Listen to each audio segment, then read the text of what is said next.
এই হলো শ্যাম। শ্যাম হলো গোপালগঞ্জে বাস করা ধনী ব্যবসায়ী গোপাল কাকার একমাত্র ভাইপো। আর এই হলো রতন, শ্যামের একমাত্র প্রিয় বন্ধু। একদিন শ্যাম রতনকে বলল, হ্যারি রতন, আমাদের তো পরীক্ষা হয়ে গেছে, আর আমরা ভালো করেই পরীক্ষা দিয়েছি। চল না, এই কদিন ছুটিতে আমার এক কাকা আছে, গোপাল কাকা, ওর সাথে গিয়ে দেখা করি। না রে, তুই যা, আমার মন খুব একটা ভালো নেই রে। আমার বাবার শরীরটা খুব একটা ভালো নাই। তুই যা, আমি পরে যাব নাই। বাবা, একটা কথা ছিল, শ্যাম বলছিল নাকি ওর গোপাল কাকার সঙ্গে দেখা করবে। গোপাল কাকা খুব ভালো গল্প বলে। আমি কি যাব? হ্যাঁ, তাহলে যাচ্ছি বাবা, আমি এক্ষুনি ফিরে আসবো। হ্যাঁ, তুমি একটু সাবধানে থেকো। তারপরে একদিন শ্যামের সঙ্গে রতন গোপাল কাকার বাড়িতে যাওয়ার জন্য রওনা দিল। পথে বুড়িমার চায়ের দোকানে এসে দুজনে বসল। চায়ের কাপ ফাঁকা হতেই তারা দুজনে গল্প শুরু করে দিল। শ্যাম বলল গোপাল কাকার সেই রহস্যময় ভূতের গল্প। তারপর তারা দুজনেই গোপাল কাকার বাড়িতে এসে হাজির হলো। গোপাল কাকা বাড়ির ভিতরে ছিল, কি যেন কাজে ব্যস্ত। গোপাল কাকার জন্য তারা দুজনেই অপেক্ষা করছিল। গোপাল কাকা হলো গোপালগঞ্জে বাস করা এক ধনী ব্যবসায়ী। সে পরোপকারী ছিল। তার একটা গরু ছিল এবং একটা হাতি ছিল। হ্যাঁ রে শ্যাম, কি ব্যাপার? বাহ, তোরা দুজনেই জোড়ামানিক। বাহ বাহ বাহ বাহ, তোদের পরীক্ষা কেমন হলো রে? হ্যাঁ, দাঁড়া, একটা ফোন আসছে। হ্যালো, হ্যাঁ, আচ্ছা, ঠিক আছে। ও আচ্ছা, ওই বনের ধারে, আচ্ছা, হ্যাঁ হ্যাঁ হ্যাঁ হ্যাঁ, আচ্ছা ঠিক আছে, ওখানেতে চলে যাও। আমি যাচ্ছি, আমি একটু পরেই যাচ্ছি ওখানেতে। গোপাল কাকার ছিল বনের ধারে এক বিশাল দালান বাড়ি। ওই বাড়িতে উনি ব্যবসার কাজে ব্যস্ত থাকেন। শ্যামের অনুরোধে গোপাল কাকা শ্যাম আর রতনকে নিয়ে ওই দালান বাড়ির উদ্দেশ্যে রওনা হলেন। সঙ্গে নিলেন তার বিশাল হাতি। হাতি না নিলে সে যাবে কি করে? অনেকটা রাস্তা, তাই সঙ্গে হাতিকে নিলেন। হাতির পিঠে চেপে বসলেন গোপাল কাকা। সঙ্গে যাচ্ছে রতন আর শ্যাম। রতনের বাড়ির পাশ দিকে যেতে যেতে রতনের বাবা দেখে অবাক। রতনের বাবা তাকে বাই বাই করে দিলেন, বললেন, বাবা তাড়াতাড়ি ফিরে আসবি গোপাল কাকার সাথে। এটাই হলো আমার দালান বাড়ি, বুঝলে শ্যাম আর রতন? তোরা এই দালান বাড়ির মধ্যে একটু বিশ্রাম নিয়ে নিবি, চল। অনেকটা দূর রাস্তা এসেছিস তো। অনেকটা রাস্তা হেঁটে আসার পরে রতন আর শ্যাম খুব ক্লান্ত হয়ে পড়েছিল। গোপাল কাকার সাথে বিশ্রাম নিতে নিতে তারা একে অপরের দিকে তাকিয়েছিল। এই সময় ঘরের মধ্যে প্রবেশ করল গোপাল কাকার ওই দালান বাড়ি রক্ষণাবেক্ষণ করা এক চাকর। সেই চাকর খুব বিশ্বস্ত ছিল গোপাল কাকার। চাকরটি এসে বলল, ও গোপালদা, তোমাদের কি লাগবে বলো।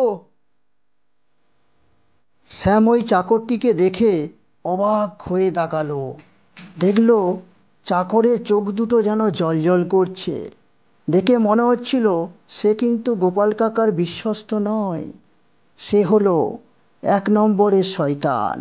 গোপাল কাকার এই চাকরের নাম ছিল পল্টু।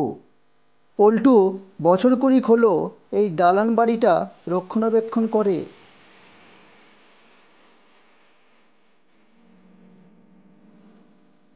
আরে পল্টু, তুই এই শ্যাম আর রতনের একটু খেয়াল রাখিস।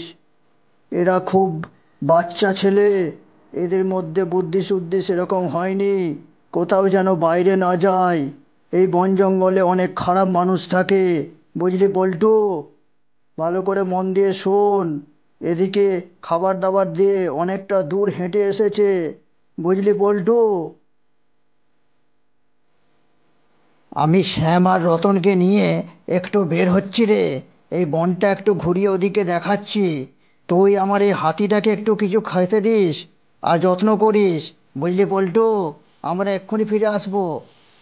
আচ্ছা ঠিক আছে গোপালদা, কোনো চিন্তা নেই তোমার। আমি তোমার এই হাতিটাকে ভালো করে দেখবো, যত্ন করব। শ্যাম আর রতনকে নিয়ে বেরিয়ে পড়লেন ওই বন পরিদর্শন করানোর জন্য। গোপাল কাকা কিছু দূর গিয়ে শ্যামকে পিছনে দেখতে না পেয়ে রতনকে গম্ভীর গলায় বললেন, এ রতন, কোথায় রে শ্যাম? হ্যাঁ, শ্যাম কোথায় গেল? ওকে তো দেখতে পাচ্ছি না, ও তো আমাদের পিছনেই আসছিল রে। হ্যাঁ, কোথায় গেল রে? শ্যামের কিছু বিপদ হলো না তো? এই বন জঙ্গল ওর চেনা নয় রে, ও হারিয়ে যেতে পারে। অনেক দুষ্টু লোক, অনেক দুষ্টু জানোয়ার এই বনে বাস করে। তারপর শ্যামকে দেখতে না পেয়ে গোপাল কাকা পাগলের মতো দৌড়াতে শুরু করলেন। কিছু দূর গিয়ে শ্যামকে দেখতেই পেলেন না। শ্যাম, শ্যাম, কোথায় রে তুই? তোকে তো দেখতেই পাচ্ছি না।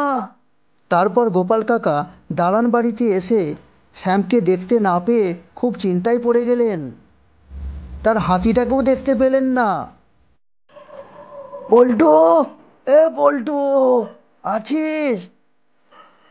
হ্যাঁ রে, শ্যাম কোথায় রে? শ্যামকে তো খুঁজে পাচ্ছি না। আর হাতিটা কোথায় গেল? হ্যাঁ, হাতিটাকেও দেখতে পাচ্ছি না। আরে গোপাল দা, আর বলবেন না, এখানেই হাতিটা ছিল। কোথায় যেন ছুটতে পালিয়ে গেল। আর শ্যামকেও তো আমি দেখলাম হাতিটার পিছনে দৌড়াতে। তারপর আমি আর জানি না। সারা বন গোপাল কাকা তন্ন তন্ন করে ওই শ্যামকে খুঁজে বেড়ালেন, কিন্তু শ্যামকে দেখতে পেলেন না। গোপাল কাকা মন খারাপ হয়ে বসে কাঁদতে শুরু করে দিলেন। শ্যাম, শ্যাম, তোর মাকে কি জবাব দেব রে? গোপাল দা, শ্যামের খবর পেলেন? আমি চারদিকে খুঁজে বেড়ালাম, কিন্তু শ্যামকে দেখতে পেলাম না, আর হাতিটাকেও পেলাম না। তারপর গোপাল কাকা রতনকে নিয়ে গ্রামেতে ফিরে এলেন। রতনের বাবা রতন আর গোপাল কাকাকে দেখে খুব চিন্তায় পড়ে গেলেন। তিনি বললেন, ও গোপালদা, শ্যাম কোথায়? শ্যামকে দেখতে পাচ্ছি না। শ্যাম কি পরে আসবে নাকি? আর বলবেন না দাদা, শ্যামকে খুঁজে পাচ্ছি না। চারদিকে আমরা খুঁজলাম, বনে নিয়ে গেছিলাম ওকে ঘুরে দেখানোর জন্য। রতনকেও সঙ্গে নিয়েছিলাম, কিন্তু শ্যাম যেন কোথায় হারিয়ে গেল।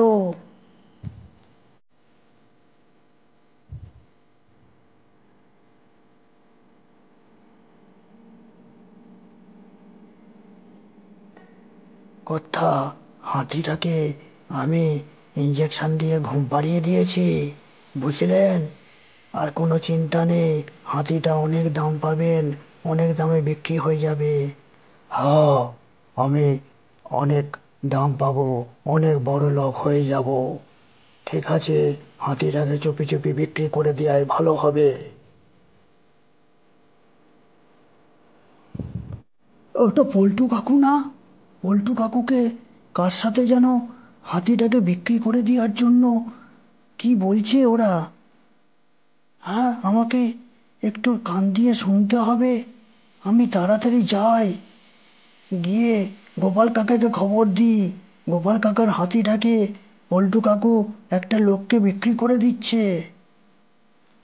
এই তো শ্যাম, শ্যাম, তুই এসেছিস বাবা। আমি তো খুব চিন্তায় পড়ে গেছিলাম রে। হ্যাঁ, তুই কোথায় গেছিলি? হ্যাঁ, তোর মাকে কি আমি জবাব দিতাম? জানিস না এই বনে অনেক জন্তু জানোয়াররা থাকে? কি হতো আজকে তোর? আরে গোপাল কাকা, না, আসলে ওই পল্টু কাকুকে দেখলাম আপনার হাতিটাকে কাকে যেন বিক্রি করে দিচ্ছে। আপনি তাড়াতাড়ি চলুন, না হলে সর্বনাশ হয়ে যাবে। আপনার হাতিটাকে বিক্রি করে দেবে অন্য জায়গায়, অন্য লোকের কাছে। তাড়াতাড়ি চলুন, আমি বনের আড়াল থেকে সব শুনেছি পল্টুর কথা। ও, এই হাতিটার দাম কত হবে? 1 কোটি টাকা নিশ্চয়, নায়েব মশাই। হ্যাঁ, ঠিক আছে, আমি নিয়ে নিচ্ছি। 1 কোটি টাকা দিয়ে দিচ্ছে, কিন্তু কেউ যেন টের না পায়। ঠিক আছে। তারপর আর যাই কোথায়, নায়েব মশাই, কর্নেল আর পল্টুকে হাতে নাতে ধরে ফেললো পুলিশ। গোপাল কাকা, রতন আর শ্যাম তিনজনে মিলে পুলিশকে ডেকে নিয়ে এলো। আর নায়েব মশাই, পল্টু আর কর্নেলকে ধরিয়ে দিল পুলিশের হাতে। গোপাল কাকা হাতিটাকে ফিরে পেলেন। গোপাল কাকা বললেন, এই নায়েব মশাই, পল্টু আর কর্নেলকে কখনোই ছাড়বেন না স্যার। ওদিকে আপনি জেলে ভরে দেন, আর সারা জীবনের যেন ওরা জেলে পচে মরে, জেল থেকে বেরোতে না পারে। বুঝলেন স্যার?